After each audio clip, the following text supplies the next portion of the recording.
슈퍼 로봇 대전의 리마스터와 리메이크는 팬들의 오랜 소원 사업이었죠. 다만 1차 슈퍼 로봇 대전의 HD 그래픽 버전이라던가 슈퍼 로봇 대전 컴플리트 박스, 슈퍼 로봇 대전 A 포터블 같은 리메이크 사례는 있었지만 이외로 리마스터란 형식은 없었습니다. 하지만 2026년 시리즈 35주년을 맞아서 제2차 슈퍼 로봇 대전 파괴편의 리마스터가 발표되었죠. 이에 팬들의 반응은 갈리는데요. 왜냐면 이 작품은 Z 시리즈의 두 번째 작품으로 플레이스테이션 2로 발매된 슈퍼 로봇 대전 Z에서 이어지는 이야기이기 때문입니다. 시나리오적으로 직접적인 연관성은 없지만 전작의 사건 이후의 이야기임을 명시하기도 하고 캐릭터와 설정도 이어지는 작품이니 1차 Z를 리메이크하는 것이 정답 아닌가 하는 반응이 나오는 것이죠. 그렇다면 왜 하고 많은 작품 중에 하필 파괴편일까요? 이번엔 이에 관한 추론을 이야기해보고자 합니다.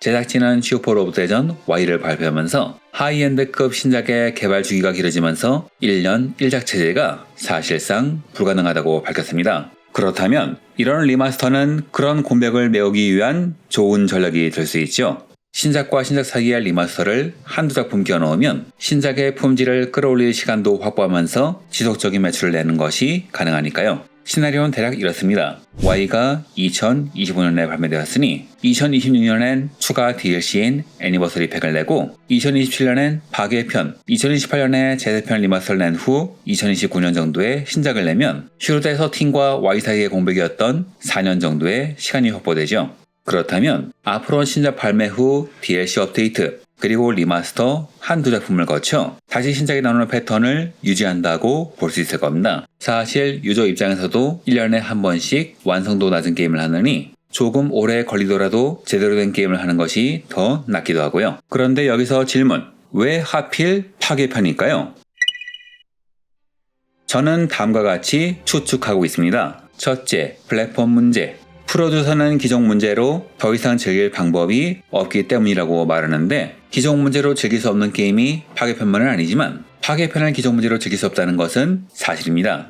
애초에 Z 시리즈는 기존 관리가 잘 안 된 편에 속하죠. 첫 작품은 플레이스테이션 2, 두 번째 작품들은 PSP, 세 번째 작품들은 PS3인데 셋 다 단종된 하드웨어라 지금 접하기는 어렵고 첫 작품은 플레이스테이션 2 아카이브로 나오긴 했지만 PS3에서만 구동되는 데다 2020년에 판매가 중단된 상황이라 이 역시 즐길 방법이 사실상 없습니다. 특히 PS3 스토어를 중단하는 지금 시점에선 말이죠. 둘째, 판권. 유저들은 알파에서 받았던 충격이 워낙 컸던 탓인지 리마스터 한다면 알파부터 하는 것이 당연하다고 말하지만 저는 개인적으로 알파는 리메이크해야 할 작품이지 리마스터 할 작품은 아니라고 생각합니다. 지금 해보면 여러모로 불편하거든요. 아니, 솔직히 말해 리메이크를 기대하지만 그대로 리메이크하는 것은 사실상 어렵습니다. 이유가 뭐냐? 우선 판권 문제가 있죠. 1차, 3차 알파에는 초시공 요새 마크로스가 참전하는데요. 이 작품은 일본 내 판권은 타츠노코와 비게스트가, 해외 판권은 하모니 골드가 갖고 있습니다. 전자는 일본 내 판권만을 갖고 있으며 후자는 글로벌 판권을 갖고 있는데 슈퍼 로봇 대전의 경우에는 일본 내세운 게임이라 일본 내 판권으로만 계약을 하기 때문에 한국 내 정발된 작품 중에 마크로스가 포함된 작품이 없었죠.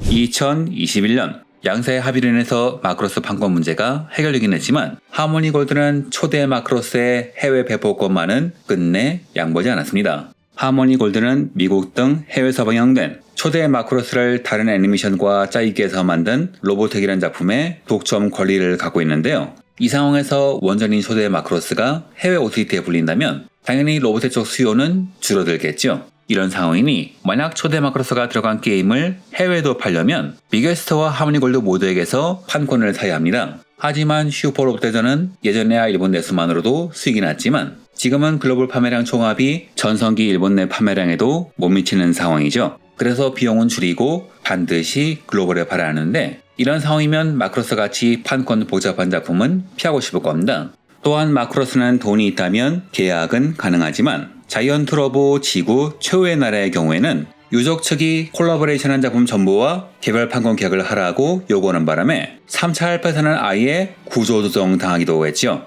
즉 냉정히 생각해보면 알파의 리메이크에는 너무나 장벽이 많습니다. 그렇다면 오지 마장기신 Z 시리즈 정도가 마지노선일 텐데 오지는 수익성 문제로 추정되는 이유로 10년 가까이 신작이 끊긴 상태이고 마장기신도 3편의 퀄리티 논란 이후로 FA 판매량이 급락한지라 확실한 실적을 내고 싶은 회사와 팀의 미래를 생각하는 프로듀서의 입장에서는 절대 바람직한 선택지가 아닙니다. 휴대용 리메이크 계획도 A 포터블 이후 신작이 없는 것을 보면 사실상 접힌 것 같고요. 그러니 남은 선택지는 판매량만은 좋았던 Z 정도가 현실적인 것이죠.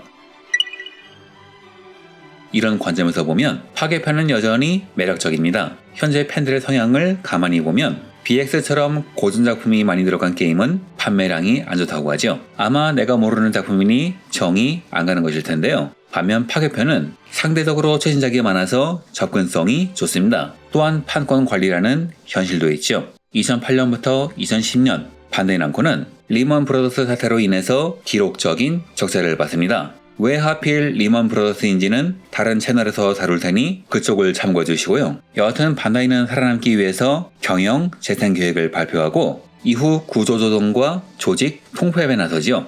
이 과정에서 2012년 경영 효율 극대화를 위해서 여러 개발 스튜디오를 통합해 반다이 남코 스튜디오가 설립되죠. 2차 Z는 이런 경영 효율 극대화의 결과물이라 볼 수 있는데요. 파괴편과 Z편으로 하나의 작품을 둘로 쪼갠 것부터가 전형적인 매출 극대화 전략이죠. 또한 작품의 선택에도 영향을 주었습니다. 1차 Z에 나온 마징가 Z는 2차 Z에서는 진 마징가 충격 Z편으로 바뀌었지요. 이유는 수익 극대화를 위해서라 추측됩니다. 우선 반다이는 두 작품 모두의 스폰서입니다. 구작은 반다이의 전신인 뽀삐가 스폰서였고 신작은 반다이 비주얼이 스폰서죠. 즉 판권 행사에 큰 영향은 없지만 문제는 비용과 수익이 다르다는 데 있습니다. 72년작은 다이나믹 프로와 토에이 애니메이션이 주도해서 만들었고 이 과정에서 반다이, 뽀삐는 스폰서 중 하나로만 참여했다면 충격 Z편은 반다이가 직접 기획하고 주도한 작품이죠. 당연히 후자가 판권료는 적게 들고 상품 홍보로 인한 직접 수익은 더 커집니다.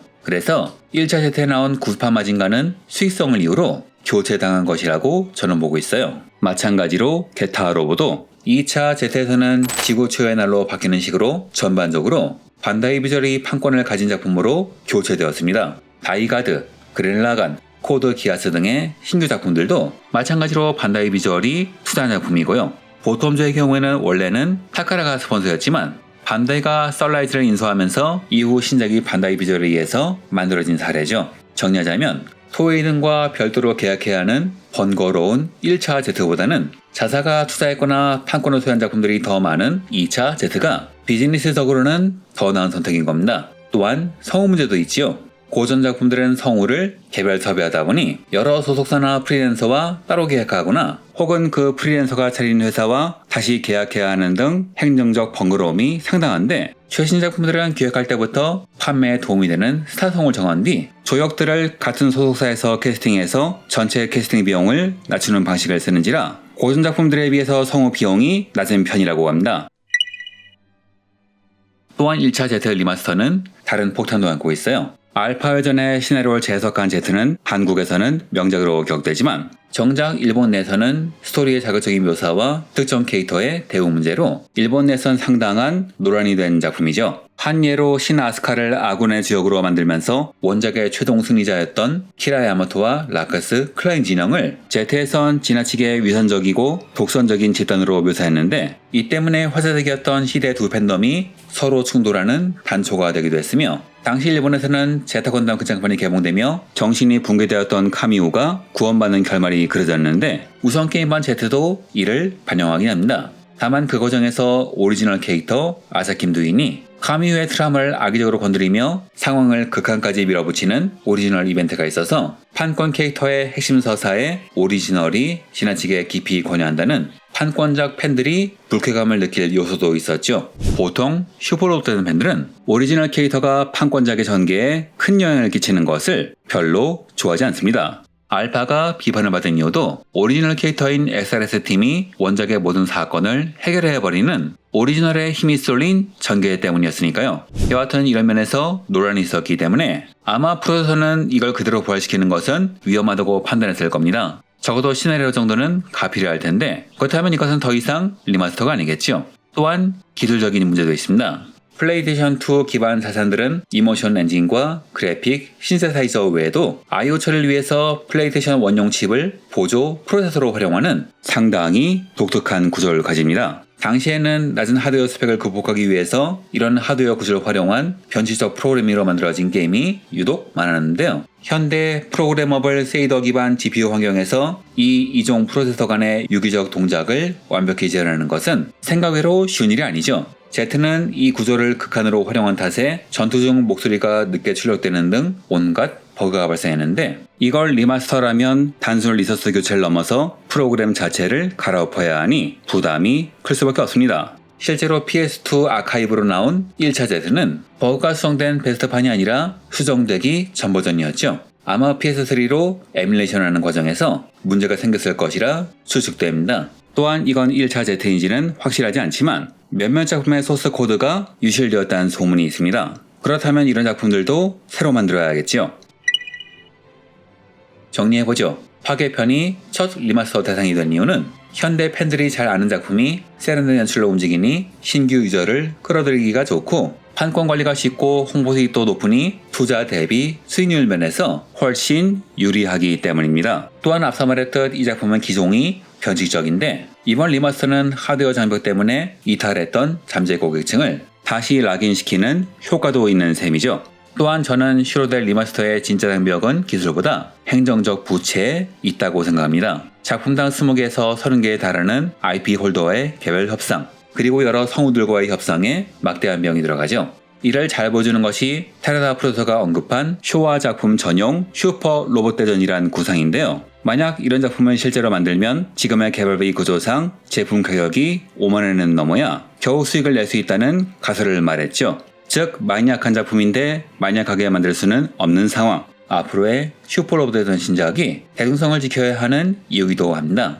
즉 슈퍼 로봇 대전의 리마스터는 단순한 복구품 기획이 아니라 기술적 부채와 행정적 장벽을 정면으로 돌파해야 하는 고난이도의 비즈니스 프로젝트인 셈이죠. 그래서 그들이 파괴편을 고른 이유는 이런 난제들 속에서 수익성과 팬덤 모두를 만족시킬 수 있는 가장 논리적이고 전략적인 그리고 합리적인 선택이기 때문입니다. 이상으로 마치겠습니다. 감사합니다.